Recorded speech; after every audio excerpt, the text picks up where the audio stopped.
തൊട്ടടുത്താണ്. ട്രെയിലർ കണ്ടപ്പോൾ തോന്നിയൊരു കാര്യമാണ്. കാരണം ഇത് നടന്ന ക്രൈമിലല്ല, നടന്ന് കുറേ നാളുകൾക്ക് ശേഷം പ്രീവെന്റ് ചെയ്യുന്ന അല്ലെങ്കിൽ അത് അന്വേഷിക്കുന്ന ഒരു ക്രൈം റിലേറ്റ് ചെയ്ത് ഒരു കഥയാണെന്ന് വിശ്വസിക്കുന്നു.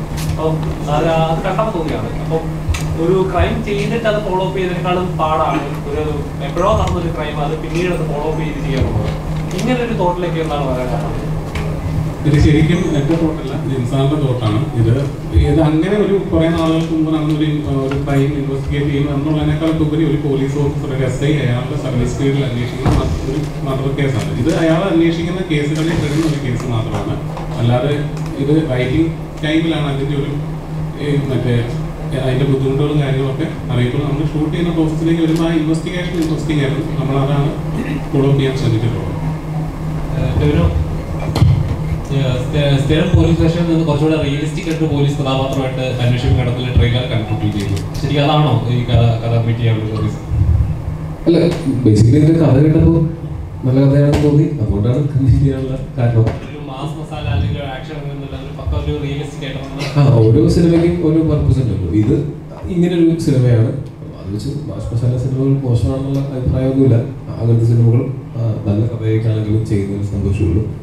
ഈ സിനിമ കുറച്ചും കൂടെ ഈ പറഞ്ഞ പോലെ ഇവരുടെ ഒരു ഇമോഷണൽ ജേർണിയും കൂടെ ഇതിൻ്റെ കൂടെ ഉണ്ട്. പിന്നെ ഇതിൻ്റെ ഇൻവെസ്റ്റിഗേഷൻ പാർട്ടും ഒക്കെ ഭയങ്കര രസമായിട്ടാണ് എനിക്ക് ഫീൽ ചെയ്തത്. എനിക്കിഷ്ടമുള്ള ഒരു തരം സിനിമയാണ് ഈ ഇൻവെസ്റ്റിഗേഷൻ സിനിമകൾ. എനിക്ക് ഭയങ്കര ഇഷ്ടമാണ്. എനിക്ക് മാത്രമല്ല, ഒരുപാട് പേർക്ക് അത് ഭയങ്കര ഇഷ്ടമുള്ളതാണ്. അപ്പം അങ്ങനെയുള്ള ആൾക്കാരെ ഇത് സാറ്റിസ്ഫൈ ചെയ്യും എന്ന് തോന്നിയത് കൊണ്ടാണ് ഈ സിനിമ കമ്മിറ്റ് ചെയ്തത്. നോർമലി ഇങ്ങനെ ഒരു ക്രൈം സീരീസ് അല്ലെങ്കിൽ ഒരു ഇൻവെസ്റ്റിഗേഷൻ സിനിമ ചെയ്യുമ്പോൾ ഉറപ്പായിട്ട് റിസർച്ച് ഉണ്ടാവും. ഈ സിനിമയ്ക്ക് വേണ്ടി എത്രത്തോളം ഉണ്ടാവും? അല്ല, ഇങ്ങനൊരു ഈ ജോണറിൽ ഒരു സിനിമ ചെയ്യണം അല്ലെങ്കിൽ ഈ ഒരു കാലഘട്ടത്തിൽ നിന്നുകൊണ്ടൊരു സിനിമ ചെയ്യണമെന്നുള്ള എൻ്റെ തോട്ടിന് ഏകദേശം എൻ്റെ ഒരു ചിന്തയ്ക്ക് ഒരു 10 വർഷത്തെ പഴക്കമുണ്ട്. 2014 ഞാൻ ആദ്യമായിട്ട് അങ്ങനത്തെ ഒരു സിനിമ ഉണ്ടാവണം. ഈ കാലഘട്ടത്തിൽ നിന്നുകൊണ്ട് നമ്മൾ പഴയ കാലഘട്ടത്തിലെ ഇൻവെസ്റ്റിഗേഷനും പോലീസുകാരുടെ രീതികളും അവരുടെ കുറ്റാന്വേഷണ മെത്തേഡുകളും ഒക്കെ അഡ്രസ്സ് ചെയ്യുന്ന ഒരു കഥ ഉണ്ടാക്കണം എന്നുള്ളൊരു ചിന്ത ഉണ്ടായത് 2014. ഞാൻ എൻ്റെ കൂടെയുള്ള എല്ലാ ആളുകളോടും അത് പലപ്പോഴായിട്ട് ഷെയർ ചെയ്തിട്ടുണ്ട്. ഞാൻ ഇങ്ങനെ ഒരു കാര്യം ഇങ്ങനെ ആലോചിക്കുന്നുണ്ട്, അത് പക്ഷേ എനിക്കറിയില്ല എങ്ങനെ എത്തുമെന്നുള്ളത്.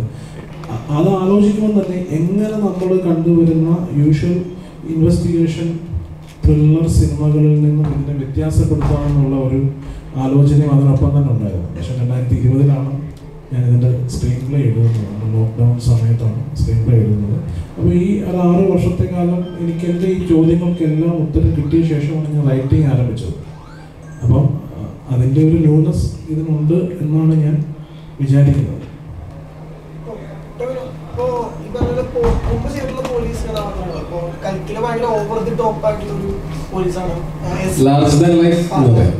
ഇപ്പോ എസ്രയിലാണെങ്കിൽ നമ്മൾ ആഗ്രഹിക്കുന്ന അല്ലെങ്കിൽ കണ്ടിട്ടുള്ള ഒരു ഐഡിയൽ പോലീസാണ്. ഇതിലേക്ക് വരുമ്പോൾ ഇമോഷണൽ ജേർണിനെ പറ്റി പറഞ്ഞു. അതിനു വേണ്ടി എങ്ങനെയാണ് അതിൻ്റെ ഒരു എഫേർട്ടും പ്രോസസ്സും?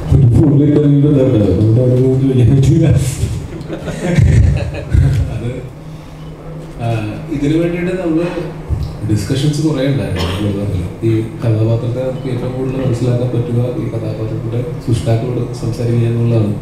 അപ്പോൾ ആദ്യം ജിനിച്ചേട്ടനായിട്ടും ഡയറക്ടറുമായിട്ടും ഞങ്ങൾ കുറേ ഡിസ്കഷനിൽ ഇരുന്നതാണ്. അങ്ങനെ ഇത് കമ്മിറ്റ് ചെയ്ത് കഴിഞ്ഞിട്ടാണെങ്കിലും വീണ്ടും ഞങ്ങൾ ഇടയ്ക്കിടയ്ക്ക് കാണുമായിരുന്നു. കമ്മിറ്റ് ചെയ്തിട്ട് ഷൂട്ട് തുടങ്ങുന്നതിന് മുമ്പ് വരെ നമുക്ക് കുറച്ച് സമയം ഉണ്ടായിരുന്നു. അപ്പോൾ ഈ ക്യാരക്ടർ എങ്ങനെയായിരിക്കണം എന്നുള്ളതിനെ പറ്റിയിട്ട് നല്ല വ്യക്തമായിട്ടുള്ള ധാരണ ഇവരിൽ നിന്ന് എനിക്ക് കിട്ടിയിരുന്നു. കാര്യം ഇത്രയും വർഷം എന്നേക്കാൾ കൂടുതൽ പക്ഷേ ഷൂട്ടിങ്ങിന് മുമ്പ് ഇവരായിരുന്നിട്ടുണ്ടാവാം ഈ ക്യാരക്ടറിനെ പറ്റി ചിന്തിച്ചിട്ടുണ്ടാവുക. ഷൂട്ടിംഗ് തുടങ്ങിയതിന് ശേഷം ഇവർ തന്ന ആ ഇൻഫർമേഷൻസിനെയൊക്കെ ബേസ് ചെയ്തിട്ട് ഞാനും കുറേ ചിന്തിച്ചിട്ടുണ്ട്. അതല്ലാതെ വേറെ ശാരീരികമായിട്ടോ അങ്ങനെയൊന്നും അതിൻ്റെ പ്രിപ്പറേഷൻസ് ഒന്നും ചെയ്യേണ്ട അങ്ങനെ ഒരു സിനിമയല്ല ഇത്. ഇത് മാനസികമായിട്ടാണ് നമ്മൾ ആ ക്യാരക്ടറായിട്ട് മാറാനായിട്ട് ആ ക്യാരക്ടറിനെ കൂടുതൽ അണ്ടർസ്റ്റാൻഡ് ചെയ്യാനായിട്ട് ശ്രമിച്ചിട്ടുണ്ട്. ഈ കണ്ണൂർ സ്കോറിന് ശേഷം വരുന്ന ഒരു മികച്ച ഇൻവെസ്റ്റിഗേഷൻ ചിത്രം എന്ന നിലയിൽ പ്രേക്ഷകർ ഏത് രീതിയിലായിരിക്കും ഇത് എൻജോയ് ചെയ്യാൻ ശ്രമിക്കുക? എന്നോടാണ്? അതെ. കണ്ണൂർ സ്കോറിന് മുമ്പുണ്ടായിരുന്ന സിനിമകളെ എങ്ങനെയാണോ സ്വീകരിച്ചത് അതുപോലെ സ്വീകരിക്കാം. കണ്ണൂർ സ്കോറിന് ശേഷം വരുന്ന സിനിമകൾ എങ്ങനെയാണോ സ്വീകരിക്കാൻ പോകുന്നത് അതുപോലെയും സ്വീകരിക്കാം. എനിക്ക് കൃത്യമായിട്ട് അറിയില്ലാതെ നിങ്ങൾക്ക് എന്താ അതിന് നിങ്ങൾക്ക് നിശ്ചിത ഉത്തരം എന്നുള്ളത്. ഓരോ സിനിമയും ഓരോ തരമാണ്. ഇപ്പോൾ കണ്ണൂർ സ്കോഡ് സെലക്ട് ചെയ്തിട്ടുള്ള റോബി എൻ്റെ വളരെ അടുത്ത സുഹൃത്താണ്. അതിൻ്റെ എഴുതിയ റോണിച്ചേട്ടൻ എൻ്റെ വളരെ അടുത്ത സുഹൃത്താണ്. ഞങ്ങൾ 2018 സിനിമ ചെയ്യുന്ന സമയത്ത് അതിൻ്റെ ത്രെഡ് അന്നേ കേട്ടിട്ടുള്ള ഒരാളാണ് ഞാൻ. അന്നേ അത് അടിപൊളിയായിരിക്കും എന്ന് റോണിച്ചേട്ടനോട് പറഞ്ഞ ആളാണ് ഞാൻ. പക്ഷെ അതിൻ്റെ കഥയൊക്കെ എനിക്കറിയാമായിരുന്നു. ഇതിൻ്റെ കഥയും എനിക്കറിയാവുന്ന കാരണം കൊണ്ട് വളരെ വ്യത്യസ്തമായിട്ടുള്ള, അത് രണ്ടും തമ്മിൽ അങ്ങനെ പാരൽസ് ഡ്രോ ചെയ്യാൻ പറ്റാത്ത സിനിമകളാണ്. തീർച്ചയായിട്ടും ഈ അന്വേഷണത്തിൻ്റെയും അന്വേഷകരുടെയും കഥ അതിലുമുണ്ട് ഇതിലുമുണ്ട്. പക്ഷെ ഇത് വേറൊരു സിനിമയാണ്. നിങ്ങൾ അങ്ങനെ മറ്റ് സിനിമകളുടെ അടിസ്ഥാനപ്പെടുത്തി അല്ലെങ്കിൽ ബെഞ്ച് മാർക്കുകളിൽ നിന്ന് അടിസ്ഥാനപ്പെടുത്തി അല്ലാതെ ഇതിനെ ഈ സിനിമയായിട്ട് ഒന്ന് കണ്ടുപോകും. ചിലപ്പോൾ ഇഷ്ടപ്പെടുമായിരിക്കും. ചോദിക്കുകയാണ് ഇപ്പം നമ്മൾ കണ്ടുവരുന്ന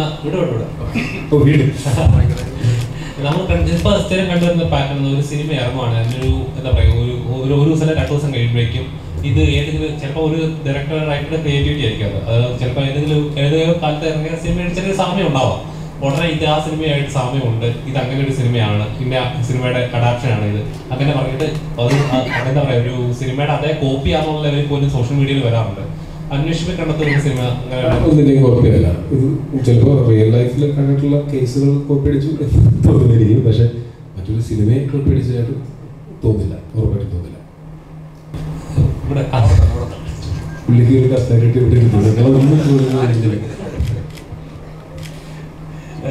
ഓരോ കഥാപാത്രങ്ങൾ ചെയ്യുമ്പോഴും എപ്പോഴും ഒന്നിനോടൊന്നും സാമ്യം തോന്നാത്ത രീതിയിൽ, അല്ലെങ്കിൽ എന്റെ കഥാപാത്രം ചെയ്യുമ്പോൾ പ്രേക്ഷകർ ഇങ്ങനെ ഒരിക്കലും കണക്റ്റഡ് ആവരുത് എന്ന് ശ്രമിക്കും. ഒരു ആക്ടർ എപ്പോഴും അവനോട് ഷേപ്പ് ചെയ്യാൻ ശ്രമിക്കുന്നത്. ടോവിനോ എന്നൊരു ആക്ടർ ഇനിയും വരാൻ പോകുന്ന ഒരുപാട് പ്രതീക്ഷയുള്ള സിനിമകളുണ്ട്. എങ്ങനെയാണ് പ്രേക്ഷകരെ തൃപ്തിപ്പെടുന്നത്? ഞാൻ എല്ലാത്തിലും ഈ പറഞ്ഞതുപോലെ ശ്രമിച്ചിട്ടുണ്ട്, ഇനിയും ശ്രമിച്ചുകൊണ്ടിരിക്കും. തീർച്ചയായിട്ടും പ്രേക്ഷകരെ തൃപ്തിപ്പെടുത്തുക, നിങ്ങളെയൊക്കെ എൻ്റർടൈൻ ചെയ്യുക എന്നുള്ളത് തന്നെയാണ് നമ്മൾ സിനിമയിൽ വർക്ക് ചെയ്യുമ്പോൾ നമ്മളുടെ പ്രധാന ഉദ്ദേശം. അതിനു വേണ്ടിയിട്ട് നമ്മളുടെ കഴിവിൻ്റെ പരമാവധി ശ്രമിച്ചിട്ടുണ്ട്, ഇനിയും ശ്രമിച്ചുകൊണ്ടേയിരിക്കും. പ്രമോദ്, ഇപ്പോൾ ടോവിനോ ജീവിതത്തിൽ ഭയങ്കര ഇമ്പോർട്ടൻ്റ് ആയിട്ടുള്ള ആളാണെന്ന് എപ്പോഴും പറയാറുണ്ട്. അപ്പൊ ഈ ടോവിനോയുടെ മടിയിൽ ടോവിനോ ഇങ്ങനെ കിടക്കുന്ന വീഡിയോ ഒക്കെ വന്നു. ശരിക്കും നിങ്ങളുടെ ഒരു കെമിസ്ട്രി എങ്ങനെയാണ്? എനിക്ക് ഭയങ്കര ഇഷ്ടമാണ്. ഞങ്ങളങ്ങനെ ഷൂട്ട് കഴിഞ്ഞിങ്ങനെ എനിക്ക് നൈറ്റപ്പൊക്കെ ചെയ്തിരുന്ന സമയത്ത് ഞാൻ രാത്രി വന്ന് മടിയിൽ കിടന്നു. ഞാൻ ആദ്യമൊന്നും ഞെട്ടിയതാ എൻ്റെ മടിയിൽ കിടക്കുന്നു. സന്തോഷമായി. അപ്പോൾ ആരെടുത്ത ഫോട്ടോ ഞാൻ എൻ്റെ തന്നെ അത് വളരെ സന്തോഷമാണ്. ഞാൻ പിന്നെ എൻ്റെ കിട്ടി ഞാൻ സൂക്ഷിച്ച് വെച്ചിട്ടുണ്ട്. അപ്പോൾ ആ ബന്ധം മുന്നോട്ട് പോട്ടെ എന്ന് ആഗ്രഹിക്കുന്നു. ഇഷ്ടമാണ് എന്തോ. ഞങ്ങളെല്ലാവരും കുടുംബം പോലെ ക്രിക്കറ്റ് കളിച്ചു, ഒരുമിച്ച് എല്ലാവരും കൂടെ ഭക്ഷണം ഉണ്ടാക്കി കഴിച്ചു, ഒരുമിച്ച് ഹാപ്പി ആയിട്ട് ഷൂട്ട് ചെയ്തു. ഈ സിനിമയുടെ ഔട്ട്പുട്ട് അല്ലെങ്കിൽ സിനിമയുടെ നാളത്തെ വെർഡിക്ട് എന്തോ ആയിക്കോട്ടെ, ഈ സിനിമ ചെയ്തത് ഒരിക്കലും റിഗ്രറ്റ് ചെയ്യേണ്ട കാര്യമില്ലാത്ത രീതിയിൽ ഞങ്ങൾ ഷൂട്ടിങ്ങിൻ്റെ സമയത്ത് ഇതേ നല്ല സുഹൃത്തുക്കളെ കിട്ടുകയും ഒരുപാട് നല്ല സമയങ്ങൾ ഞങ്ങൾക്ക് ഉണ്ടാവുകയും ചെയ്തിട്ടുണ്ട്. അത് തന്നെയാണ് നമ്മൾ ട്രഷർ ചെയ്യുന്നത്. നമ്മൾ ഇതിൻ്റെ വെർഡിക്റ്റിൽ മാത്രം അടിസ്ഥാനപ്പെടുത്തിയല്ല ഞങ്ങളുടെയൊക്കെ സൗഹൃദങ്ങൾ ഉണ്ടായിരിക്കുന്നത്. അത് ഒരിക്കലും ഇനി മുന്നോട്ടുള്ള സൗഹൃദങ്ങളിലേക്ക് പോകും ഈ സിനിമയുടെ ഒരു സിനിമയുടെയും വെർഡിക്റ്റ് അനുസരിച്ചിട്ടല്ല സൗഹൃദങ്ങൾ ഉണ്ടായിട്ടുള്ളത് മുന്നോട്ട് പോയിക്കൊണ്ടിരുന്നത്.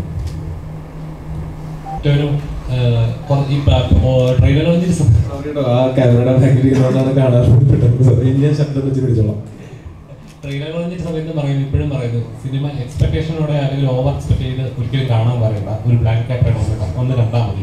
ഈ ഓവർ എക്സ്പെക്ടേഷൻസ് ആയിരിക്കും അങ്ങനെ ഹൈപ്പ് കൊടുത്ത് ചെയ്തോട്ടോ, അതിൽ കുഴപ്പമൊന്നുമില്ല. ഓവർ ഹൈപ്പ് വരുന്ന ചിത്രങ്ങളൊന്നും അത്രയും അത് എപ്പോഴാണ് അത് ഓവർ ഹൈപ്പ് ആവുന്നത്? അത് ഹൈപ്പ് എങ്ങനെയാണ് ഓവർ ഹൈപ്പ് ആവുന്നത്? എക്സ്പെക്ടേഷൻ എങ്ങനെയാണ് ഓവർ എക്സ്പെക്ടേഷൻ ആവുന്നത്? നമ്മൾ മുന്നോട്ട് നിങ്ങൾക്ക് ഇതിന്റെ കണ്ടന്റുകൾ തന്നിട്ടുണ്ടല്ലോ, അത് വെച്ച് നിങ്ങൾ നിങ്ങളുടെ മനസ്സിലൊരു സിനിമ ഉണ്ടാക്കിയിട്ട് അതേ സിനിമ കാണാൻ വേണ്ടി വരുമ്പോഴാണ് അത് ഓവർ ഹൈപ്പ് ഓവർ എക്സ്പെക്ടേഷൻ ആവുന്നത്. അങ്ങനെയൊന്നും അല്ലാതെ ഈ ഒരു സിനിമ എങ്ങനെയാണെന്ന് കണ്ടു നോക്കാം എന്ന് തുറന്ന മനസ്സോടെ വന്ന് കാണാൻ വേണ്ടിയിട്ടാണ് നമ്മൾ ഇടയ്ക്കിടയ്ക്ക് വീണ്ടും ഇങ്ങനെ പറയുന്നത്. ഒരു മലയാള സിനിമയെ ഒരു പ്രൊഡ്യൂസർ കഴിഞ്ഞിടെ പറയുണ്ടായി, അതായത് ഇപ്പം മലയാള സിനിമകളെക്കാളും മറ്റ് അന്യഭാഷ സിനിമകൾ തിയേറ്ററിൽ എണ്ണം കൂടുന്നുണ്ട്. മലയാള സിനിമയ്ക്ക് ഇവിടെ ഒരു വാല്യൂ കുറഞ്ഞുകൊണ്ടേ കണ്ടന്റ് ഓറിയന്റഡ് ആയിട്ട് സിനിമകൾ ഇറങ്ങുന്ന ഒരു ഇൻഡസ്ട്രിയാണ് മലയാളം. പക്ഷെ എങ്കിൽ കൂടി മറ്റ് അന്യഭാഷ ചിത്രങ്ങളിൽ ഇവിടെ പ്രാധാന്യം കൂടുമ്പോൾ മലയാളത്തിന് ഇവിടെ പ്രാധാന്യം കുറയണം. ആസ് ആൻ ആക്ടർ എല്ലാ ലാംഗ്വേജും അഭിനയിക്കുന്ന നല്ലൊരു ആക്ടർ ഉണ്ടാകും. എന്താണ് താങ്കളുടെ അഭിപ്രായം? ആസ് ആൻ ഓഡിയൻസിനുള്ള അഭിപ്രായമാണ് പറയാൻ പറ്റും. ആസ് ആൻ ഓഡിയൻസ് മലയാള സിനിമകൾ ഇച്ചിരൂടെ മറ്റു ഭാഷകൾ അംഗീകരിക്കപ്പെടുന്ന പോലെ തന്നെ മലയാള സിനിമകളും ഇച്ചിരൂടെ അംഗീകരിക്കപ്പെടണം എന്ന് ചോദിച്ചിരുന്നു. അംഗീകരിക്കപ്പെടണം എന്നല്ലേ പറഞ്ഞത്? ആരാണ് അംഗീകരിക്കുന്നത്? അല്ല, ഇച്ചിരി തിയേറ്ററുകളിലായാലും ഇപ്പം ഒരു സിനിമ ഓടുന്ന ഒരാഴ്ച അല്ലെങ്കിൽ 2 ആഴ്ച അല്ലെങ്കിൽ 4 ആഴ്ചകൾ ഓടിക്കൊടുന്ന തിയേറ്ററുണ്ട്. ഒരു മറ്റ് ഒരു തെലുങ്കോ അല്ലെങ്കിൽ കന്നഡയോ ഒരു സിനിമ ഇറങ്ങുവാണെങ്കിൽ നല്ല സിനിമ ആയിരിക്കാം, പക്ഷെ അത് ഇച്ചിരി തിയേറ്റർ എണ്ണം കൂടുമ്പോൾ ആളുകൾ അതിലായിരിക്കും കുറച്ചുകൂടെ കോൺസെൻട്രേറ്റ് ചെയ്യുന്നത്. അപ്പോൾ ഇപ്പുറത്തൊരു മലയാള പടമാണെങ്കിൽ അത് ഞങ്ങൾ എന്താണ് ചെയ്യുന്നത് അത് ഞങ്ങളുടെ സിനിമകൾ പരമാവധി ആത്മാർത്ഥമായിട്ട് ചെയ്യുന്നുണ്ട്. അത് എല്ലാ സിനിമയും ഒരുപോലെ നന്നാവും എന്നൊന്നും ഉറപ്പ് ഞാൻ പറയുന്നില്ല. പക്ഷെ എല്ലാ സിനിമയുടെ പിന്നിലും അതേ എഫേർട്ടുണ്ട്. ഇവിടെ വിജയിക്കുന്ന സിനിമകളുടെയും പരാജയപ്പെടുന്ന സിനിമകളുടെയും ഒക്കെ പിന്നിൽ അതേ എഫേർട്ടുണ്ട്. ഒരാളെയും ദ്രോഹിക്കാനോ ബുദ്ധിമുട്ടിക്കാനോ വേണ്ടിയിട്ടല്ല ഞങ്ങൾ സിനിമ ചെയ്യുന്നത്. മറ്റുള്ളവരെ ബുദ്ധിമുട്ടിക്കാൻ വേണ്ടി കയ്യിലിരിക്കുന്ന കാശും കൊടുത്ത് നമ്മൾ ഇവരെയും പണിയെടുത്തൊരു സിനിമ ചെയ്തത് സിനിമ നന്നാവണം എന്നാഗ്രഹിച്ച് തന്നെയാണ് നമ്മൾ ചെയ്തത്. ഇതിൽ ഞങ്ങളുടെ കഴിവിൻ്റെ പരമാവധി ചെയ്യുന്നുണ്ട്. ഇനി ഇതിൽ കൂടുതൽ ഞങ്ങൾ എന്ത് ചെയ്യണമെന്ന് നിങ്ങൾ പറയും. പരമാവധി പ്രമോഷൻ ചെയ്യാൻ നിങ്ങൾക്ക് തോന്നിയാലല്ലേ നിങ്ങൾ തിയേറ്ററിൽ കാണാൻ വരാൻ പറ്റുള്ളൂ, വരുള്ളൂ. അപ്പം ഞങ്ങൾക്ക് ഞങ്ങളുടെ സിനിമയിൽ ഉള്ളതല്ലേ നിങ്ങളെ കാണിച്ച് ടീസ് ചെയ്യാൻ പറ്റുള്ളൂ. അത് വെച്ചിട്ട് നിങ്ങൾ വന്ന് കാണുക. തിയേറ്റർ നിറഞ്ഞ സദസ്സിൽ സിനിമ ഓടിക്കൊണ്ടിരിക്കുമ്പോൾ അങ്ങനെ മാറ്റി വേറെ സിനിമ ഇടുമെന്ന് എനിക്ക് തോന്നുന്നില്ല. നല്ല സിനിമയാണെങ്കിൽ അതിനെ മാക്സിമം പ്രോത്സാഹിപ്പിക്കുക, മോശം സിനിമയാണെങ്കിൽ നിങ്ങൾ കാണേണ്ട പ്രോത്സാഹിപ്പിക്കുക. അതിൽ പരം നമുക്കിതിൽ എന്താണ് മുന്നോട്ട് ചെയ്യാൻ പറ്റുക? മറ്റ് ഇൻഡസ്ട്രികളൊക്കെ ചിലപ്പോൾ ഒരുപാട് പണം മുടക്കി നമ്മളുടെയൊക്കെ എത്രയോ അധികം ബഡ്ജറ്റുള്ള സിനിമകളായിരിക്കാം, അല്ലെങ്കിൽ നമ്മളെക്കാളും കൂടുതൽ പ്രൊമോഷന് ചെലവിടാൻ പറ്റുന്ന പ്രൊഡക്ഷൻ കമ്പനീസ് ആയിരിക്കും അതിൻ്റെ പിറകിൽ. അല്ലെങ്കിൽ തന്നെ ഒന്ന് ആലോചിക്കുക, കേരളത്തിൽ നമ്മളുടെ ഒരു സിനിമ കൾച്ചർ വളരെ അടിപൊളിയാണ്. നമ്മൾ മലയാളം, തമിഴ്, തെലുങ്ക്, കന്നഡ, ഹിന്ദി, ഇംഗ്ലീഷ്, അതുപോലെ ഏത് ഭാഷയിലെ സിനിമകൾ ഇറങ്ങിക്കഴിഞ്ഞാലും നല്ല സിനിമയാണെങ്കിൽ നമ്മൾ തിയേറ്ററിൽ പോയി തന്നെ കാണുന്നതാണ്. അപ്പോൾ ഞങ്ങളുടെ കോമ്പറ്റീഷൻ അതനുസരിച്ച് ഭയങ്കര കൂടുതലാണ്. മറ്റു പല നാടുകളിലും അവരുടെ റീജിയണൽ ലാംഗ്വേജ് സിനിമയ്ക്ക് ഇത്ര കോമ്പറ്റീഷൻ ഇല്ല. അപ്പോൾ നമുക്കൊരിക്കലും 1000 കോടിയുടെ പടമായിട്ടോ 500 കോടിയുടെ പടമായിട്ടോ അതിനുള്ള ബഡ്ജറ്റൊന്നും നമ്മൾക്കില്ല, അതിനുള്ള ഭാഗമുള്ളതല്ല. നമുക്ക് നമ്മുടെ കഴിവിൻ്റെ പരമാവധി വെച്ചിട്ട് ചെയ്യാൻ പറ്റുള്ളൂ. ശ്രമിക്കുന്നുണ്ട്. ഇതിനേക്കാൾ മെച്ചപ്പെട്ട അവസ്ഥയിലേക്ക് മലയാള സിനിമ വരിക തന്നെ ചെയ്യും. ഇപ്പോഴും മലയാള സിനിമയുടെ അങ്ങനെ കണ്ടന്റ് ബേസ്ഡ് സിനിമകൾ കുറവാണെന്നോ മലയാള സിനിമയ്ക്കും എല്ലാത്തിനും ക്വാളിറ്റി ഇല്ലെന്നൊന്നും ഞാൻ പറയില്ല. മലയാള സിനിമകളെല്ലാം നല്ല എഫേർട്ട് എടുത്തിട്ടാണ് ചെയ്യുന്നത്. ബാക്കിയുള്ളവർ ഒരു ദിവസം 10 മണിക്കൂർ വർക്ക് ചെയ്യുന്നുണ്ടെങ്കിൽ നമ്മൾ ചിലപ്പോൾ 15-20 മണിക്കൂർ വർക്ക് ചെയ്യുന്നുണ്ട്. എന്നുവെച്ചാൽ അത്രയും എഫേർട്ട് എടുത്താലേ നമുക്ക് ഇവരൊക്കെ ആയിട്ട് കോമ്പീറ്റ് ചെയ്യാൻ പറ്റും. ഞങ്ങളുടെ ഭാഗത്ത് ഞങ്ങൾ പരമാവധി ശ്രമിക്കുന്നുണ്ട്. ഈ സിനിമയാണെങ്കിലും ഈ മാസം വരുന്ന സിനിമകളെ പറ്റി നിങ്ങൾക്ക് നല്ല പ്രതീക്ഷകളില്ല. സിനിമകൾ നല്ലതാണെങ്കിൽ അതിനെ കൈവിടാതിരിക്കുക. നല്ല കണ്ടന്റുള്ള നല്ല സിനിമകൾ അത് വലുതാണോ ചെറുതാണോ എന്നുള്ളത് ചിന്തിക്കാതെ അങ്ങനെ എന്താ പറയുക ചേർത്ത് പിടിക്കാൻ ശ്രമിക്കുക. ഇപ്പോൾ എത്ര സിനിമകളാണ് ഈ മാസം വരുന്നത്? ഇപ്പം തന്നെ ഞാൻ കണ്ടുകൊണ്ട് മഞ്ഞുമൽ ബോയ്സുണ്ട്. ഞാൻ ഭയങ്കര പ്രതീക്ഷ പിടിച്ചിരിക്കുന്ന സിനിമ. എനിക്ക് അതിൻ്റെ കഥ അറിയാം, ഷൂട്ടിംഗ് ലൊക്കേഷൻ ഞാൻ പോയിട്ടുണ്ട്. ഞാനത് എന്തായാലും തിയേറ്ററിൽ തന്നെ കാണാൻ പോകുന്ന സിനിമയായിരിക്കും. അതേപോലെ ഗ്രാമയുഗം എന്ന് പറയുന്ന സിനിമ ഇതേപോലെ തന്നെ ഞാൻ കാത്തിരിക്കുന്ന സിനിമയാണ്. അല്ലെങ്കിൽ നമ്മുടെ തുണ്ട് എന്ന് പറയുന്ന സിനിമ ബിജുവിൻ്റെ പടം, അത് അതിൻ്റെ ഡയറക്ടർ തല്ലുമാലയിൽ വർക്ക് ചെയ്തിട്ടുണ്ട്. അതിൻ്റെ സിനിമാറ്റോഗ്രാഫറും അതിൻ്റെ പ്രൊഡ്യൂസറും ഒക്കെ എൻ്റെ വളരെ പ്രസിദ്ധമാണ്. ഞാൻ ആ സിനിമയ്ക്ക് വേണ്ടി വെയിറ്റ് ചെയ്തത്. ഈ മാസം വരുന്ന സിനിമകളെല്ലാം ഇതിനൊക്കെ നിങ്ങൾക്ക് വർക്കാവുന്ന സിനിമകളുണ്ടെങ്കിൽ അതൊന്ന് പ്രോത്സാഹിപ്പിക്കും. ഞങ്ങൾക്കത് ഭയങ്കര സഹായമായിരിക്കും. അതല്ലാതെ ഞങ്ങൾ ഉഴപ്പിയിട്ടോ വേണ്ടെന്ന് വെച്ചിട്ടോ ഒരിക്കലും ഒരു സിനിമ മോശമാവാറില്ല. ആർക്കും മുൻകൂട്ടി കാണാൻ പറ്റില്ല. എല്ലാം ഒരു ശ്രമമല്ലേ. ആ ശ്രമം വിജയിച്ചാൽ അടിപൊളി, പരാജയപ്പെട്ടാൽ അടുത്ത പരിപാടിയായിട്ട് വീണ്ടും വരണം. ഇപ്പോ അത് പറഞ്ഞപ്പോഴാ ഇപ്പൊ ചില സിനിമകള് ശ്രദ്ധിക്കപ്പെടാൻ പോവാം, പക്ഷെ എന്നാലും അവർ നടന്റെ പ്രകടനം ഭയങ്കര അടിപൊളിയായെന്ന് പറയാം. ഇപ്പൊ റിവ്യൂസിലൊക്കെ പറയാം ആക്ടർ ഭയങ്കര സൂപ്പറായി, പക്ഷെ സിനിമ അത്ര ടോട്ടാലിറ്റി നോക്കുമ്പോൾ വലിയ രസമില്ലാന്ന് പറയാം. അപ്പൊ ശരിക്കും തോറ്റ് അങ്ങനത്തെ സിറ്റുവേഷൻസ് വരുമ്പോൾ എങ്ങനെയാട്ടോ വീഴുന്നത്? അതുപോലെ പരാജയമാണ്. സിനിമ നന്നാവുക, സിനിമയുടെ കൂടെ നമ്മൾ നന്നാവുക എന്നുള്ളതല്ലാതെ എങ്ങനെ വന്നാലും ഒരു പരാജയമാണ്. സിനിമ ഭയങ്കര നന്നായിട്ട് പെർഫോമൻസ് മോശമായാലും പരാജയമാണ്. പക്ഷെ ഇതൊന്നും എന്നാൽ ഒരു മോശം സിനിമയിൽ നല്ല ക്യാരക്ടർ ചെയ്തേക്കാം എന്ന് വിചാരിച്ചിട്ടോ ഒരു നല്ല സിനിമയിൽ ഒരു മോശം ക്യാരക്ടർ ചെയ്തേക്കാം എന്ന് വിചാരിച്ചിട്ടോ ഒന്നും നമ്മൾ ചെയ്യുന്നില്ലല്ലോ. നിങ്ങളൊക്കെ ചെയ്യുന്ന പോലെ രാവിലെ കുളിച്ച് കൂട്ടപ്പനായിട്ട് നമ്മൾ പണിയെടുക്കാൻ ഇറങ്ങുകയാണ്. അതിനെടുക്കുന്ന പണികൾ നിങ്ങളുടെ ജോലികളെക്കാൾ കുറച്ച് കൂടുതൽ ഞങ്ങളുടെ പ്രശ്നം എന്താ വെച്ചാൽ ഞങ്ങളുടെ ജോലി നിങ്ങളെല്ലാവരും കൂടെ വിധി ഇടുന്നതാണ്. അപ്പം ഞങ്ങൾക്ക് നിങ്ങളുടെ റെസ്പോൺസ് അറിഞ്ഞാലേ ഞങ്ങളുടെ ജോലി ഞങ്ങൾ നന്നായി ചെയ്തിട്ടുണ്ടോ മോശമായിട്ട് ചെയ്തിട്ടുണ്ടോ എന്നൊക്കെ അറിയാൻ പറ്റുള്ളൂ. അതുകൊണ്ട് നല്ല ഒരു പരീക്ഷ ചെയ്തിട്ട് പേപ്പർ ഇട്ടാൻ കാത്തിരിക്കുന്ന പോലെയാണ് നമ്മൾ എല്ലാ പടത്തിലും കാത്തിരിക്കുന്നത്. പലരും പറഞ്ഞു കേട്ടിട്ടുണ്ട് ഒരു പോലീസ് കഥാപാത്രം ചെയ്തു കഴിഞ്ഞാൽ പിന്നെ വരുന്ന സ്ക്രിപ്റ്റുകൾ കൂടുതലും പോലീസ് ക്യാരക്ടേഴ്സ് ആയിരിക്കും. അപ്പം കൽക്കിയൊക്കെ ചെയ്തിട്ടുള്ളതാണ്. അപ്പം ആ ഒരു എക്സ്പീരിയൻസിൽ എങ്ങനെയാണ് അതിനുശേഷം അങ്ങനെയാണോ വന്നിരിക്കുന്നത്, അല്ലെങ്കിൽ ഈ ഒരു പടത്തിന് ശേഷം അങ്ങനെ വരുമെന്ന് പ്രതീക്ഷിക്കുന്നു? അങ്ങനെയൊന്നും എനിക്ക് തോന്നുന്നില്ല. ഞാൻ ഈ ഒരു പടത്തിന് ശേഷം കഥ കേൾക്കുന്ന സിനിമകളല്ല ഞാൻ ഇമീഡിയറ്റ്ലി നെക്സ്റ്റ് ചെയ്യാനിരിക്കുന്നത്. അതുകൊണ്ട് അങ്ങനെയൊന്നുമില്ല. ഞാൻ ചൂസ് ചെയ്യുന്ന സമയത്ത് ചെയ്തിട്ടില്ലാത്ത പോലത്തെ ക്യാരക്ടേഴ്സ് ചെയ്യാനായിട്ട് കുറച്ചുകൂടെ താല്പര്യം ഉണ്ടാവും. ചെയ്തിട്ടുള്ള പോലത്തെ ക്യാരക്ടേഴ്സ് ആണെങ്കിലും ഞാൻ ആ ചെയ്തിട്ടുള്ള ക്യാരക്ടറിൽ നിന്ന് എന്ത് ഡിഫറെൻ്റ് ആയിട്ട് പുതിയ സിനിമയിൽ ചെയ്യാം എന്നുള്ളതാണ് നമ്മൾ ആലോചിക്കുക. ഒരേപോലത്തെ ക്യാരക്ടേഴ്സ് സ്ഥിരമായിട്ട് ചെയ്താൽ എനിക്കും ബോറടിക്കും, നിങ്ങൾക്കും ബോറടിക്കും. ഏതെങ്കിലും കഥാപാത്രം ചെയ്യുമ്പോൾ ശബ്ദം വെച്ച് വിളിച്ചു ഒരു ആക്ടറുടെ ഡ്രീം ആയിരിക്കും അവനവനെ തന്നെ ചലഞ്ച് ചെയ്യുന്ന അല്ലെങ്കിൽ എന്നെ തന്നെ മാർക്ക് ചെയ്യുന്ന ഒരു കഥാപാത്രം കിട്ടുക എന്നുള്ളത്. അപ്പം ആടുജീവിതത്തിൽ പൃഥ്വിരാജ് പറഞ്ഞു ഇനി ഇതേപോലത്തെ ഒരു കഥ വന്നാൽ ഞാൻ ചെയ്യില്ല, അത്രയും എഫേർട്ട് കിട്ടും. അപ്പോൾ അതേപോലെ ഒരു ചലഞ്ചിങ് ആയിട്ടുള്ള എക്സ്പെരിമെന്റൽ ആയിട്ടുള്ള കഥാപാത്രം അല്ലെങ്കിൽ ഒരു കഥ വരണമെന്ന് എപ്പോഴും ആഗ്രഹിച്ചിട്ടുണ്ടോ? എല്ലാത്തിലും ഇതുപോലെ നല്ല എഫേർട്ട് ഇട്ടിട്ട് തന്നെയാണ് ചെയ്യുന്നത്. ഞാൻ ഒരു പൊളിറ്റിക്കൽ ഇങ്ങനൊരു പടം എന്ന് പറഞ്ഞിട്ട് ഞാൻ അതിനൊരു ടെംപ്ലേറ്റ് എൻ്റെ മനസ്സിലില്ല. ഒരു കഥ കേൾക്കുമ്പോഴായിരിക്കും ഇത് നല്ലതായിരിക്കും എന്ന് നമുക്ക് തോന്നിയിട്ട് നമ്മൾ ചെയ്യുന്നു. അല്ലാതെ ഏതെങ്കിലും ഒരു ഇന്നതുപോലത്തെ എന്നെ ചലഞ്ച് ചെയ്യുന്ന ക്യാരക്ടേഴ്സാണ് ഞങ്ങൾക്ക് ചെയ്യുന്നുള്ളൂ. ഞാൻ അത്ര ഒരു ട്രെയിൻഡ് ആയിട്ടുള്ള ഒരാളുമല്ല. ഞാൻ ആഗ്രഹമുള്ള സിനിമയിൽ വന്ന ആളുമാണ്. എല്ലാ സിനിമയും എല്ലാ ദിവസവും ഷൂട്ടും എനിക്ക് ചലഞ്ചിങ് തന്നെയാണ്.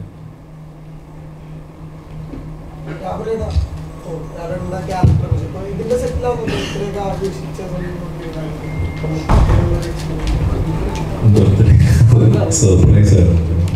ഒരു 10-150 പേരുള്ള സെറ്റിൽ എല്ലാ ദിവസവും ആരുടെയെങ്കിലേക്ക് ബർത്ത്ഡേ ഉണ്ടാവും. അപ്പം ഞാനിങ്ങനെ രാവിലെ ചെന്ന് ഞാനൊന്നും പറഞ്ഞില്ല, ഞാൻ വീട്ടിൽ വൈകുന്നേരം ഷൂട്ട് കഴിഞ്ഞു. ഞാൻ റൂമിലെത്തി താഴെ നിൽക്കുമ്പോഴാണ് പെട്ടെന്ന് എല്ലാവരും കൂടെ ഞങ്ങൾ താമസിക്കുന്നിടത്തേക്ക് വന്നത്. കേക്ക് കേട്ട് വന്നു. പിന്നെ കുറച്ച് നേരം കേക്ക് കട്ട് ചെയ്തു. എനിക്ക് ഒരിക്കലും ഞാൻ മറക്കില്ല എന്നെനിക്ക് ഉറപ്പുള്ളൊരു ബർത്ത്ഡേ ആയിരുന്നു. Thank you. ഇപ്പം എന്നോട് പറയുന്നത് thank you for all those memories. എനിക്ക് അതുകൊണ്ട് തന്നെ ഞാൻ ഒരു ഫുൾ ലെങ് ക്യാരക്ടർ ചെയ്യുന്ന ആദ്യത്തെ കൊമേഴ്ഷ്യൽ സിനിമയാണ്. അപ്പോൾ എനിക്ക് വളരെ പ്രധാനപ്പെട്ടൊരു സിനിമയാണിത്. അപ്പോൾ ഇതിപ്പോൾ നാളെ ഇറങ്ങാൻ പോവുകയാണ്. നിങ്ങളത് നേരത്തെ പറഞ്ഞ പോലെ ഹൈപ്പ് ഓവർ ഹൈപ്പ് എനിക്കത് മനസ്സിലാവുന്നില്ല. അപ്പം പേഴ്സണലി ഇതിൻ്റെ ഒരു പ്രൊമോഷൻ ട്രെയിലർ ടീസർ കണ്ടു കഴിഞ്ഞാൽ ഞാൻ എന്ന പ്രേക്ഷകൻ തിയേറ്ററിൽ പോയി കാണാൻ ആഗ്രഹിക്കുന്ന പോലത്തെ ഒരു സിനിമയാണിത്. ഇതുപോലെ ഒരുപാട് പേരുണ്ട്. അപ്പോൾ അവർ തിയേറ്ററിൽ എത്തിക്കഴിഞ്ഞാൽ തന്നെ നമുക്ക് വിജയമാണ്.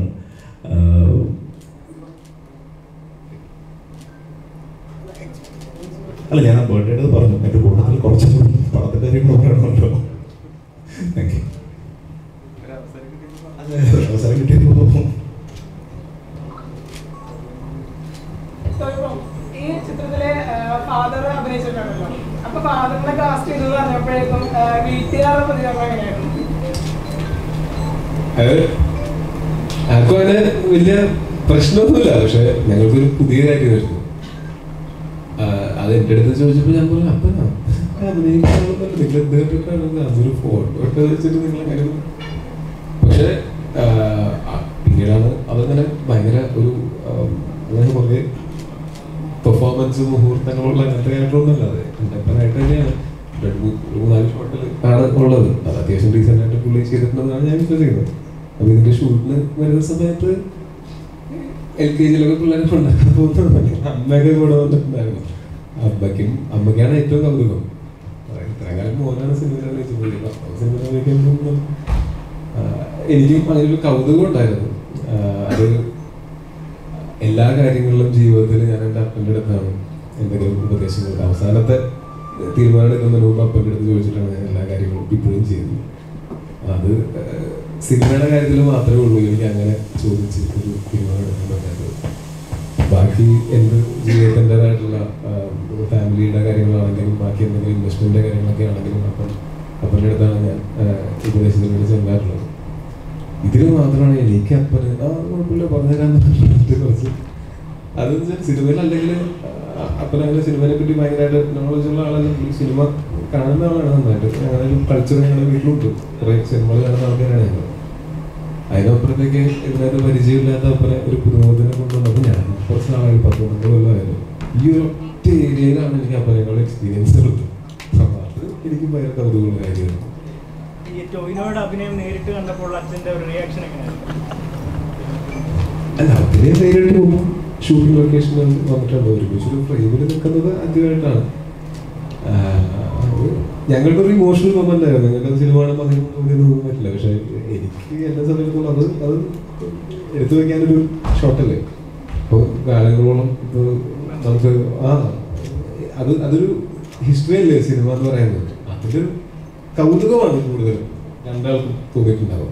പിന്നെ അതിൻ്റെ കൂടെ ഒരു ഇമോഷണൽ ഇതും കൂടെ ഉണ്ട്. അപ്പോൾ കൂടെയാണല്ലോ, അപ്പോൾ അതിൻ്റെ ഇമോഷനുണ്ട്. സോഷ്യൽ മീഡിയ സ്പ്രെഡ് ചെയ്യുന്ന രീതിയുണ്ട്. അപ്പോൾ ഇതിൻ്റെ പ്രധാനപ്പെട്ട ഭാഗം സ്പ്രെഡ് ചെയ്യുക എന്നുള്ളൊരു അതിന് വേണ്ടിയിട്ട് എന്ത് മുൻകരുതലാണ് കരുതിയിട്ടുണ്ട്? ഞങ്ങൾ മുൻകരുതലെടുക്കുന്നതിനേക്കാൾ അതങ്ങോട്ട് ചെയ്തെടുക്കപ്പോലെ കാര്യം അത് ആ സിനിമയോട് ചെയ്യുന്ന ദ്രോഹമാണെന്ന് നിങ്ങൾക്ക് തീർച്ചയായിട്ടും അറിയാം. അത് ഇൻട്രൊഡക്ഷനൊന്നുമില്ല, ഇൻട്രൊഡക്ഷനൊക്കെ എനിക്കറിയില്ല. അത് പക്ഷേ ഇതിൽ പ്രധാനപ്പെട്ട ഇതിനകത്ത് മർമ്മപ്രധാനമായിട്ടുള്ള സീനുകളൊക്കെ അങ്ങനെ ഷൂട്ട് ചെയ്തിരുന്നത് ചിലപ്പോൾ ആ സിനിമയുടെ ആസ്വാദനത്തിന്, അതായത് അത് ഞങ്ങളോട് ചെയ്യുന്ന ഒരു ദ്രോഹം എന്നുള്ളത് പോലെ തന്നെ ആ സിനിമ കാണാത്ത ബാക്കിയുള്ള പ്രേക്ഷകരോടും ചെയ്യുന്ന ഒരു ദ്രോഹമാണ്. അത് പരമാവധി ഒഴിവാക്കുക എന്നുള്ളതാണ് മാന്യമായ രീതി. അതിന് മുൻകരുതൽ എന്ത് ചെയ്യാൻ പറ്റും? ഓരോ തിയേറ്ററിലും പോയിട്ട് നമുക്ക് ആരൊക്കെ മൊബൈൽ എടുക്കുന്നുണ്ട് നോക്കി ഇരിക്കാൻ പറ്റും. എത്രയോ പേരല്ലേ സിനിമ കണ്ട് തിയേറ്ററിൽ വരുന്നത്. അത് സ്വയം തോന്നി ചെയ്യാതിരിക്കുക എന്നുള്ളതല്ലേ ഏറ്റവും അതിൻ്റെ ന്യായം. പക്ഷെ കാലങ്ങളായിട്ട് ഇതേപോലെ തന്നെ ഫസ്റ്റ് റിലീസിന് ശേഷം ഇതിൻ്റെ ഒരു കോപ്പീസ് എന്താണ് സൈറ്റിലൊക്കെ സ്പ്രെഡ് ചെയ്യുന്നുണ്ട്. അപ്പം അതിനൊക്കെ എന്താണ്? കാലങ്ങളായിട്ട് അത് നടക്കുന്നുണ്ട്, കാലങ്ങളായിട്ട് അതിൻ്റെ പ്രതിരോധിക്കാൻ ശ്രമിക്കുന്നുണ്ട്. ഇതുവരെ മുഴുവനായിട്ട് എലിമിനേറ്റ് ചെയ്യാൻ പറ്റിയിട്ടില്ല. അപ്പോൾ അത് പൂർണ്ണമായിട്ടും ഇല്ലാതാകണമെങ്കിൽ അത് ഷൂട്ട് ചെയ്ത് സ്പ്രെഡ് ചെയ്യുന്നവർ തന്നെ വിചാരിക്കണം. നമ്മളെ സൈബർ ലോക്ക് അത്രയ്ക്ക് മാറുന്ന കാലഘട്ടത്തിനനുസരിച്ച് ഇപ്പൊ എന്ന് പറഞ്ഞൊരു സിനിമ അങ്ങനെ ഞാനും ചെറുപ്പത്തിലൊക്കെ അങ്ങനത്തെ കുട്ടികളൊക്കെ കണ്ടിട്ടുണ്ട്. പക്ഷെ ഇപ്പൊ നമുക്ക് OTT ഉണ്ട്, തിയേറ്ററിൽ കാണാം. ലീഗലി നമുക്ക് അതിനെ കാണാനുള്ള സാഹചര്യങ്ങളുണ്ട്. ക്യാമറ പ്രിന്റിലൊന്നും ഡിപ്പെൻഡ് ചെയ്യേണ്ട കാര്യമില്ല. ഇപ്പോൾ OTT-യിലേക്ക് പല സബ്സ്ക്രിപ്ഷൻസ് ഒക്കെ 5-6 OTT-യൊക്കെ സിം എടുക്കുമ്പോൾ തന്നെ ഫ്രീ ആയിട്ട് കിട്ടുന്നുണ്ട്. എന്നിട്ടും ഇതിനെയൊക്കെ ഡിപ്പെൻഡ് ചെയ്യുന്ന ആരാണ്? അത് കാണാൻ ആളുകളുള്ളതുകൊണ്ടായിരിക്കും ഇത് ആരെങ്കിലുമൊക്കെ ഷൂട്ട് ചെയ്തിരുന്നത്. കാണുന്നത് നമ്മൾ ഇരുന്നൂറിടണമെന്ന് തീരുമാനിച്ചാൽ മാത്രമേ ഇത് തീരുള്ളൂ.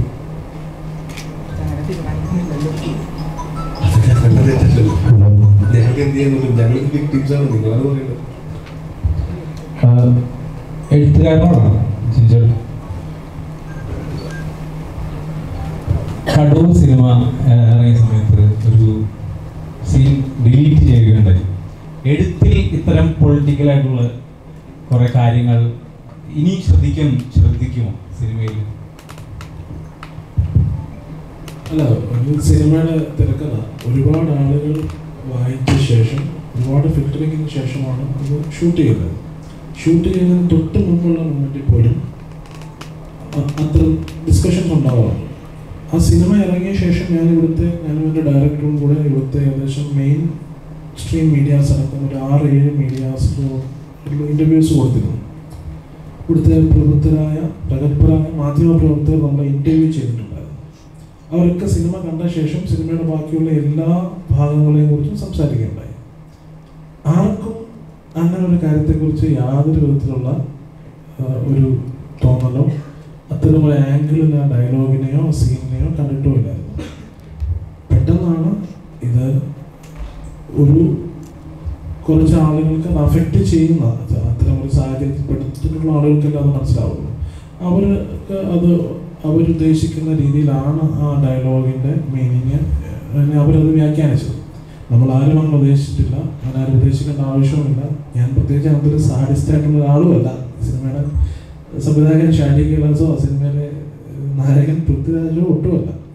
അപ്പം പക്ഷേ നമുക്കതിനെക്കുറിച്ച് നമ്മൾ അതല്ല ഉദ്ദേശിച്ചതെന്ന് നമുക്ക് പറയാൻ പറ്റില്ല. ഒരു വിഭാഗത്തിന് അത്തരം ഒരു ചിന്ത, അത്തരം ഒരു തോന്നൽ ഉണ്ടായിട്ടുണ്ടെങ്കിൽ അത് അവരെ മുറിവേൽപ്പിക്കാതെ 1 മിനിറ്റ് കട്ട് ചെയ്ത് മാറ്റുക എന്നുള്ളതാണ് അതിനകത്ത് മാന്യവും യുക്തവുമായ നടപടി. അത് നമ്മൾ കൃത്യമായിട്ട് ചെയ്യുകയും ചെയ്തു.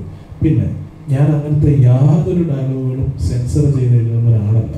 ഈ ഇരിക്കുന്ന ഡാർവിനോ എൻ്റെ അപ്പുറത്തിരിക്കുന്ന ടോബി പ്രോയോ ഒക്കെ നേരിട്ട് നമ്മൾ ഈ സ്ക്രിപ്റ്റ് വായിച്ചിട്ടുണ്ടാകും. നാളെ ഞാൻ അടുത്തായിട്ട് ചെയ്യാൻ പോകുന്ന സിനിമയിലെ നായകൻ പൃഥ്വിരാജാണ്. അദ്ദേഹം അടുത്ത ആ സ്ക്രിപ്റ്റ് വായിക്കുമ്പോൾ അവർക്ക് എന്നെ ഓർമ്മിപ്പിക്കുകയും എന്നോട് പറയുകയും ഇത് ഇങ്ങനൊരു പ്രശ്നമുണ്ടല്ലോ എന്ന് പറഞ്ഞ് എനിക്കത് ജനുവനാണെന്ന് തോന്നിയാൽ ഞാൻ തീർച്ചയായിട്ടും ആ സമയത്ത് തന്നെ മാറ്റും. പിന്നെ ഞാൻ എഴുതുന്ന സമയത്തും ബോധപൂർവമായിട്ട് അത്ര ആരെയും ഒരു കമ്മ്യൂണിറ്റിയോ ഒരു പ്രത്യേക വിഭാഗത്തെയോ ഒക്കെ വേദനിപ്പിച്ചുകൊണ്ട് സ്ക്രിപ്റ്റ് എഴുതാൻ ശ്രമിക്കുന്ന ഒരാളെ അല്ല. അപ്പോൾ അതൊന്നും അങ്ങനെ ഒരു കുറച്ച് ആളുകൾക്ക് അത് വിഷമമുണ്ടാക്കി ആ മൊമെൻറ്റിൽ നമ്മളത് കട്ട് ചെയ്ത് കളഞ്ഞ് അവിടെ കഴിഞ്ഞു. എൻ്റെ അടുത്ത എല്ലാ സിനിമകളിലും അത്തരം ഡയലോഗുകൾ ഉണ്ടാകുമെന്നോ ഞാനത് ചിന്തിച്ചെടുത്ത് സ്ക്രിപ്റ്റ് എഴുതുമെന്നോ ഒന്നും ആരും വിചാരിക്കണ്ട. അത്തരം പേടികളുണ്ടോ? ഇനി എഴുത്തിൽ അത്തരം പേടികളുണ്ടായിരുന്നു? ഞാൻ ഒരു കാര്യം ചെയ്യുന്നുണ്ട്. 2 വർഷം മുമ്പ് ഇറങ്ങിയ ഒരു സിനിമ. ആ സിനിമയിൽ ഇങ്ങനെ മനഃപൂർവ്വം എല്ലാവരും തെറ്റുണ്ടായി എന്ന് പറഞ്ഞ് ഇവരെല്ലാവരും നിരുപാധികം മാപ്പി വയ്ക്കുകയും ആ സീൻ നീക്കം ചെയ്യുകയും ചെയ്തിട്ട് എല്ലാവരും മറന്നു കിടന്നൊരു കാര്യം ഇവിടെ വീണ്ടും കുത്തിത്തിരിപ്പുണ്ടാക്കി ഓർമ്മിപ്പിച്ചത് സുഖം കിട്ടി അല്ലേ? ഒരു കണ്ടന്റ് കിട്ടിയില്ലേ? തെറ്റേറ്റു പറഞ്ഞ എഴുതുകാരൻ ഇനി ആ തെറ്റ് ആവർത്തിക്കില്ലെന്ന് എഴുതുകാരൻ അല്ല. ഞങ്ങൾ അങ്ങനെയാണ് കണ്ടന്റ് വാർത്തപോലെ മറ്റേ ഹെഡ്ലൈൻ അങ്ങനെ പറയാം. ഒരു സുഖം കിട്ടിയില്ലേ? കണ്ടപ്പോൾ പ്രതീക്ഷിച്ചിരുന്നു. എന്താ ഞാൻ പുറത്തു വെച്ച് കണ്ടില്ല, ഓർമ്മയുണ്ടെന്ന്. കൊള്ളാം, ഐ അപ്രീഷിയേറ്റ് ഇറ്റ്.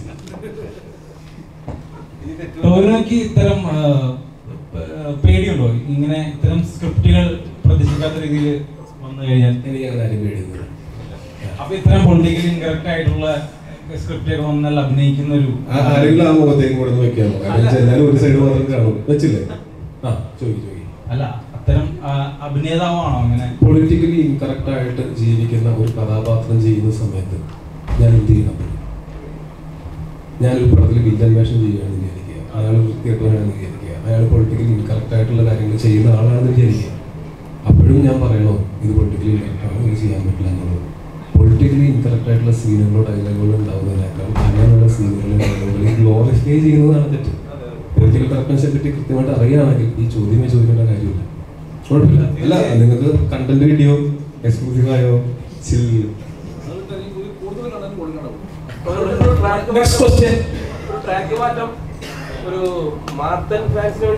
പുള്ളിയൊന്ന് ട്രാക്ക് മാറ്റാൻ നോക്കിയിട്ട് തിരിച്ചു വന്നോണ്ടിരിക്കുകയാണ്. ഓക്കെ, അല്ല ട്രാക്ക് മാറ്റം എന്ന് പറഞ്ഞാൽ ഇടയ്ക്കിടയ്ക്ക് മറിമാർക്ക് പോയിക്കൊണ്ടിരിക്കുകയാണ്.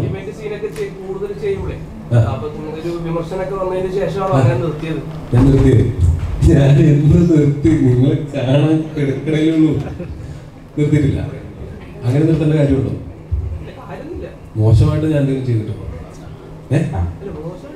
പറയും, മോശമായിട്ട് എന്തെങ്കിലും ചെയ്തിട്ടുണ്ടോ? ഇന്റിമേറ്റ് എന്ന് പറഞ്ഞിട്ട് ഞാനൊരു കഥ വരുമ്പോ ഇതും കൂടെ ഉണ്ടെങ്കിൽ ചെയ്യാന്ന് പറയേണ്ട കാര്യമില്ല. അങ്ങനെ ഒരു സിനിമയില് സാഹചര്യം വന്നാലല്ലേ ചെയ്യേണ്ട കാര്യമുള്ളൂ. നാളെ തന്നെ വേണോ? എഴുപത്തി ഞാൻ പറഞ്ഞൊരു കഥ കേട്ട് നമുക്കത് ഇഷ്ടപ്പെട്ട് ഒരു സിനിമയായിട്ട് ഒരു പ്രൊജക്റ്റായിട്ടൊക്കെ വന്നു കഴിഞ്ഞിട്ടല്ലേ നമുക്ക് ചെയ്യാൻ പറ്റുള്ളൂ. ആലോചനകളുണ്ട്, തീർച്ചയായിട്ടും. Okay, thank you. Last questions. Tovino, ഈ അന്വേഷിപ്പിൻ കണ്ടെത്തുന്നതിന്റെ പോസ്റ്റർ ഒക്കെ ഇറങ്ങിയപ്പോൾ എനിക്ക് ആദ്യമേ ഫസ്റ്റ് ഫീൽ ചെയ്തത് ഈ സോ കോൾഡ് ഒരു പ്രകൃതി പടം അല്ലെ ആർട്ട് മൂവി എന്നുള്ള രീതിയിലാണ് തോന്നുന്നത്. പക്ഷേ ടീസർ ഇറങ്ങി കഴിഞ്ഞപ്പം കുറച്ച് കൊമേഴ്ഷ്യൽ ആസ്പെക്ട്സ് ഒക്കെ ഉള്ള മൂവി ആയിട്ട് തോന്നി. അപ്പം പ്രേക്ഷകൻ എന്ത് പ്രതീക്ഷിച്ചാണ് അന്വേഷിപ്പിൻ കണ്ടെത്തുന്നത്? സോ കോൾഡ് പ്രകൃതിപ്പടം. ഈ സോ കോൾഡ് പ്രകൃതിപ്പടം എന്ന് പറയുന്ന ടേം നിങ്ങൾക്ക് കൂടെ ഉണ്ടാക്കിയിട്ട് എത്ര കാലമായി? അതിനു മുമ്പ് ഇന്ത്യയിൽ, ഓൾ ഇന്ത്യയിൽ, OTT-യിൽ നിങ്ങൾ ഈ പറയുന്ന പ്രകൃതി പടങ്ങൾ വഴി തന്നെയല്ലേ മലയാള സിനിമ സംസാരിക്കപ്പെട്ടിട്ടുള്ളത്? മോശമല്ലേ? അത് ഓരോ സമയത്തും സിനിമയുടെ സ്വഭാവങ്ങൾ മാറിക്കൊണ്ടിരിക്കും. അതിന് പ്രകൃതി പടമോ വികൃതി പടമോ അങ്ങനെയൊന്നും പറയേണ്ട കാര്യമില്ല. ഒരേപോലത്തെ അല്ലെങ്കിൽ സിമിലർ പാറ്റേണിലുള്ള കുറേ സിനിമകൾ കണ്ടു കഴിയുമ്പോൾ നമുക്കൊക്കെ ബോറടിക്കും. ഇനി കുറച്ച് കാലം വേറെ സിനിമ കാണാം എന്ന് നമുക്ക് തോന്നും. ഇതും ബോറടിക്കും. എഴുതി വെച്ചോ, പ്രകൃതി പടങ്ങളിലേക്ക് നമ്മളെ തിരിച്ചു വരികയും ചെയ്യും, അന്ന് നിങ്ങൾ ഓർക്കുകയും ചെയ്യും. Thank you. നിങ്ങൾ ഈ പറഞ്ഞ റിയലിസ്റ്റിക് സിനിമകളില്ലേ പ്രകൃതി പടങ്ങൾ എന്ന് പറയുന്നത്? റിയലിസ്റ്റിക് സിനിമകളിലും നല്ലതും മോശമുണ്ട്, അല്ലെങ്കിൽ മാസ് മസാല സിനിമകളിലും നല്ലതും മോശമുണ്ട്. റിയലിസ്റ്റിക്കിനെക്കാളുപരി എലിവേറ്റഡ് ആർട്ടിസ്ട്രി ആ ഒരു ഫോമിലാണ് പല സിനിമകളും ഈ പറയുന്ന പ്രകൃതി പടം. അങ്ങനെ സിനിമകൾ മാത്രമാണോ പ്രകൃതി പടങ്ങൾ വിളിച്ചിട്ടുള്ളത്? ഒരു പടം വെച്ച് സ്ലോ ആയാലും കളക്ടറോടൊന്നും ഇച്ചിരി താഴെ പോയാലും ഒരു ഇച്ചിരി സമയമെടുത്തൊരു കഥ പറഞ്ഞാലും ഉടനെ അതിൽ പ്രകൃതിപ്പടം എന്ന് പറയേണ്ട കാര്യമില്ല. നിങ്ങളാ പറയുന്ന സോപ്പുള്ള പ്രകൃതിപ്പടങ്ങൾ കാണാൻ ഇഷ്ടമുള്ള ഒരാളാണ് ഞാൻ. അങ്ങനെയാണെങ്കിൽ നിങ്ങൾ ഒരിക്കലും സോപ്പുകൊണ്ട് പ്രകൃതിപ്പടം എന്നതിന് പറയില്ല. നിങ്ങൾ അങ്ങനത്തെ സിനിമകൾ ഇഷ്ടപ്പെടുന്ന ആളാണെങ്കിൽ മോശമല്ലേ? ഒരിക്കലും അതൊക്കെ കണ്ട് ആസ്വദിച്ചിട്ട് പിന്നീട് അതിനെ തള്ളി പറയുന്നത് മോശമല്ലേ? ശരിയാണ്, അങ്ങനെയുള്ള സിനിമകൾക്ക് ഇവിടെ ഡിമാൻഡില്ല. ഡിമാൻഡുള്ളൊരു സമയം ഉണ്ടായിരുന്നല്ലോ, ഇനിയും വരും. അങ്ങനെയല്ല എല്ലാവരും 10-20 കൊല്ലം കൂടുമ്പോഴും അങ്ങനെ ഉണ്ടായിട്ടില്ലേ? നാട്ടുമ്പുറം കഥകളൊക്കെ കുറേ ഉണ്ടായിട്ട് പിന്നെ കുറേ നാൾ ബോംബെ പോയിട്ട് ഇടികൂടി അങ്ങനെ കുറേ അങ്ങനെ പലതരം സിനിമകൾ തന്നെ പാറ്റേൺ പോലെ വന്നു പോയില്ലേ? അതിന് ഏതെങ്കിലും ഒരു തരം സിനിമ മാത്രമേ തള്ളി പറയേണ്ട കാര്യങ്ങളൊന്നും ഒന്നുമില്ല. നിങ്ങൾ എല്ലാ തരം സിനിമകളും ഇഷ്ടപ്പെടുന്ന ആളാണെന്ന് പറയുകയാണെങ്കിൽ നല്ല സിനിമയും മോശം സിനിമയും നിങ്ങൾക്ക് വേർതിരിച്ച് പറയാം. അല്ലാത്ത എല്ലാ സിനിമയാണ്. അത് പ്രകൃതിയാണോ വികൃതിയാണോ മാസമാണോ ആക്ഷനാണോ ഹൊററാണോ ഒന്നും നോക്കണ്ട. നല്ലതാണോ ചീത്തയാണോ എന്ന് നോക്കിയാൽ മതി. എല്ലാത്തിനും അങ്ങനെ കാറ്റഗറൈസ് ചെയ്യുന്നത് എനിക്കതിനോട് യോജിക്കാൻ പറ്റില്ല. നിങ്ങൾക്ക് കാറ്റഗറൈസ് ചെയ്ത് എന്ത് വേണം ചെയ്യാം. നിങ്ങൾ എന്താ ചെയ്യേണ്ടത് ഞാനല്ലല്ലോ.